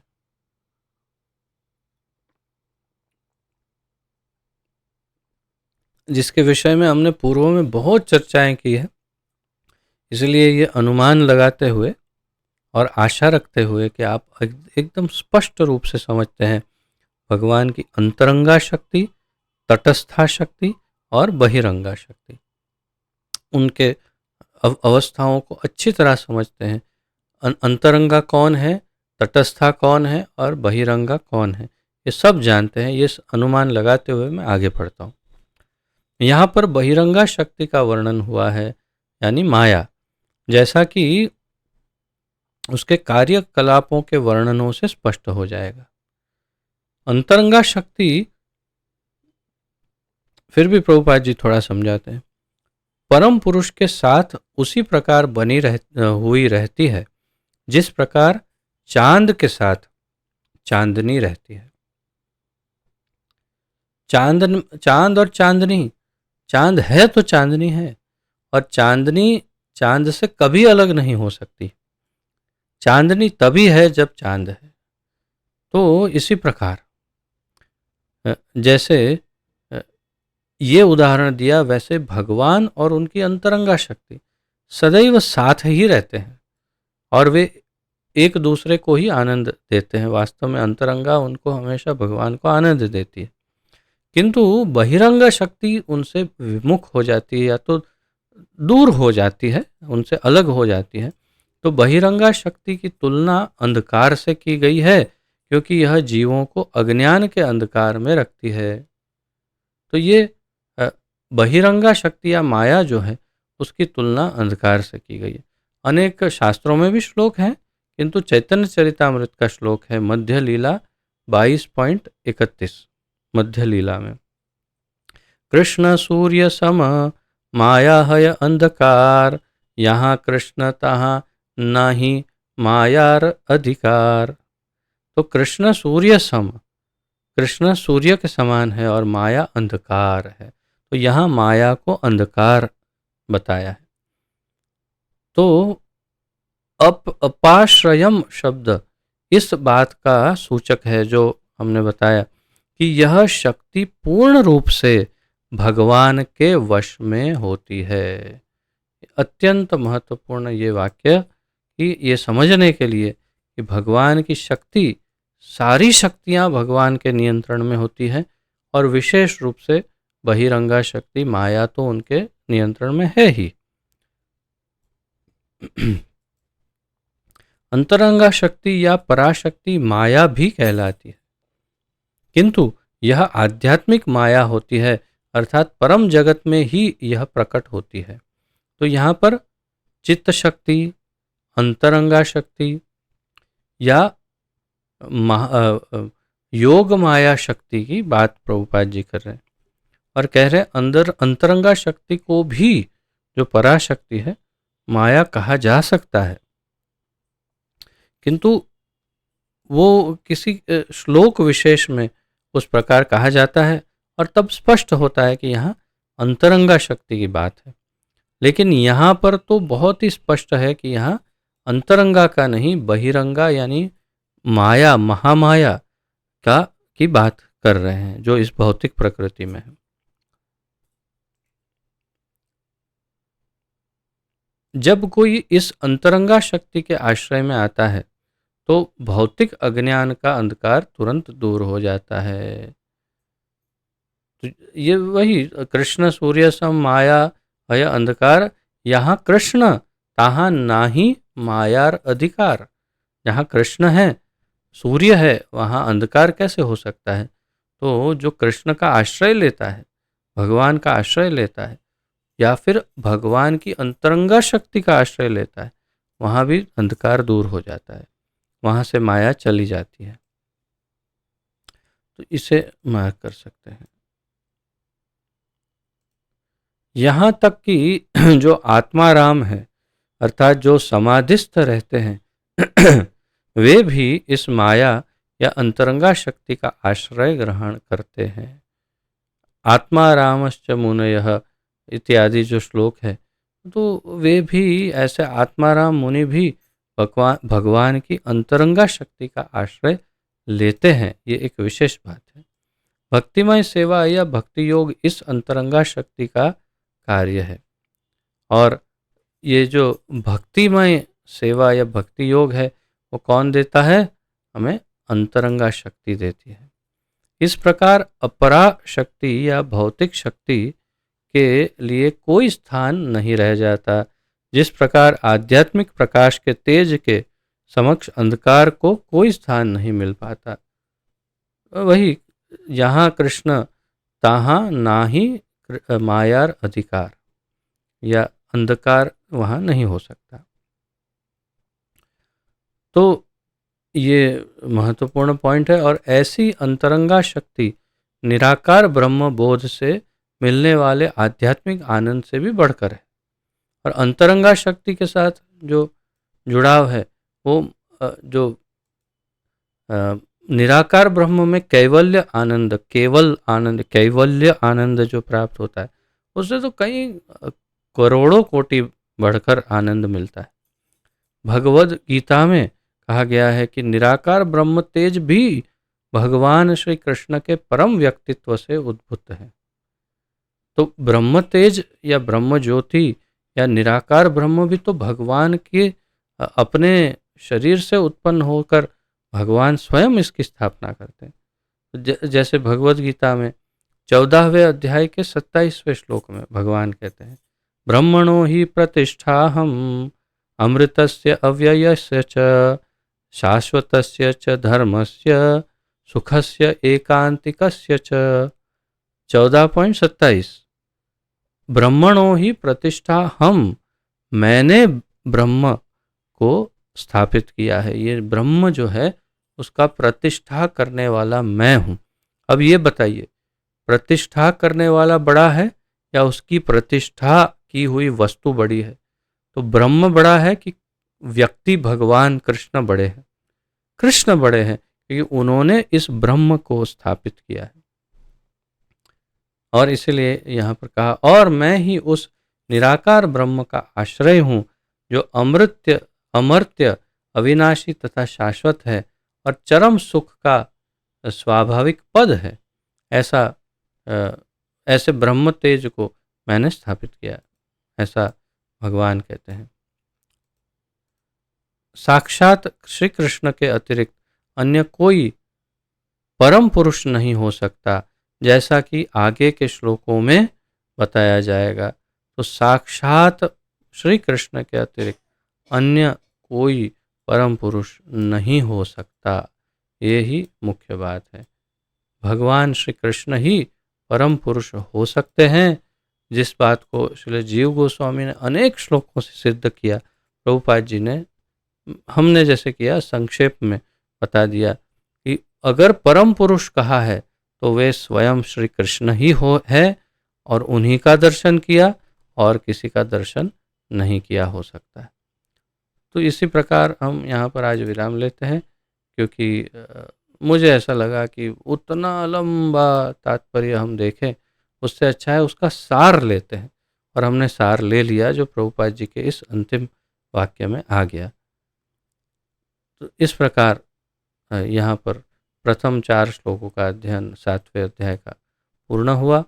यदि आप में से किसी का कोई प्रश्न आदि, उत्कंठा, जिज्ञासा आदि हो, प्रस्तुत कर सकते हैं। आप सबका स्वागत है।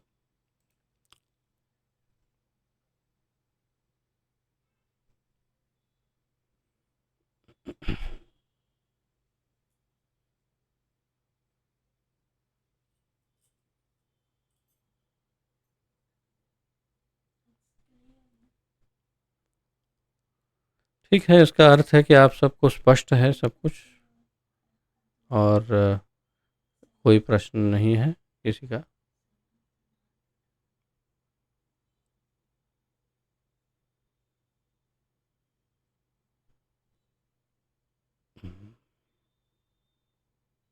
आप अपना हैंड रेज का सिंबल का इस्तेमाल करें तो ही मुझे दिखाई देगा कि बहुत सारे लोग होते हैं, समझ में नहीं आता है। सनातन है प्रभु।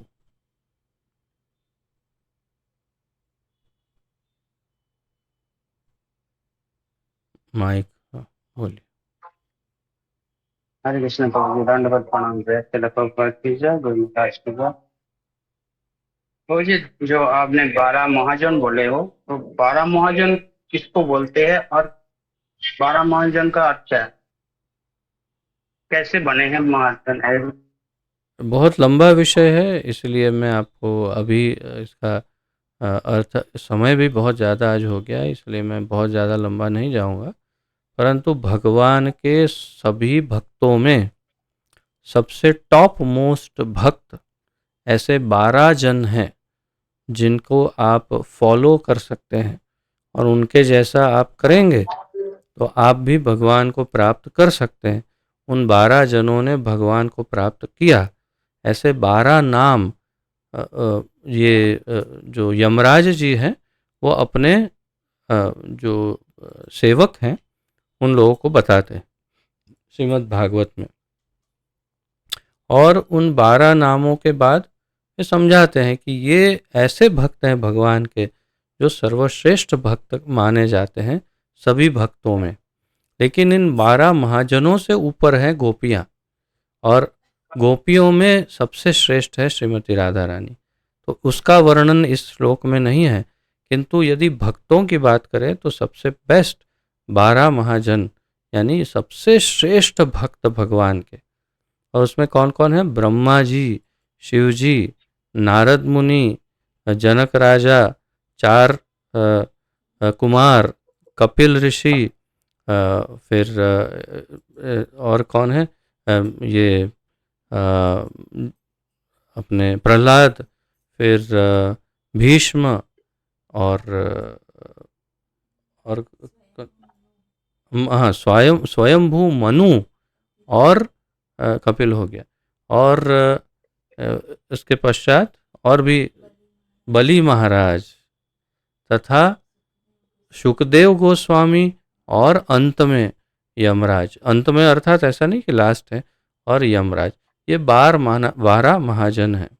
ये श्लोक नंबर क्या है? 12 6 पॉइंट छठे स्कंद का तीसरे अध्याय का 20 और 21वां श्लोक है। आप स्वयं भागवत में देख सकते हैं। छठा अध्याय छठा स्कंद तीसरा अध्याय और 20 और 21वां श्लोक 6.3.20 और 21। तो इसमें इस श्लोक में इन 12 जनों का नाम स्वयं यमराज बताते हैं और कहते हैं कि ये सबसे श्रेष्ठ भक्त हैं भगवान के। इनमें से किसी का भी महाजनों ये न गतः स पंथ्या, इनमें से किसी का भी आप अनुसरण करेंगे तो आप भगवान को प्राप्त कर सकते हैं, ऐसा इसका अर्थ। ठीक है, धन्यवाद। ठीक है प्रभु। तो फिर यहाँ पर विराम लेते हैं। पतित पावन जगत गुरु श्रील प्रभुपाद की जय। पतित पावन गुरुदेव की जय। ग्रंथराज श्रीमद् भागवत महापुराण की जय। अनंत कोटि गौर भक्त वृंद वैष्णव वृंद की जय। निताय गौर प्रेमानंदे हरि हरि बोल। वाञ्छा कल्पतरुभ्यश्च कृपा सिंधुभ्य एव च पतितानां पावनेभ्यो वैष्णवेभ्यो नमो नमः। आप सबको दंडवत प्रणाम। आप सबका बहुत बहुत धन्यवाद। हरे कृष्ण।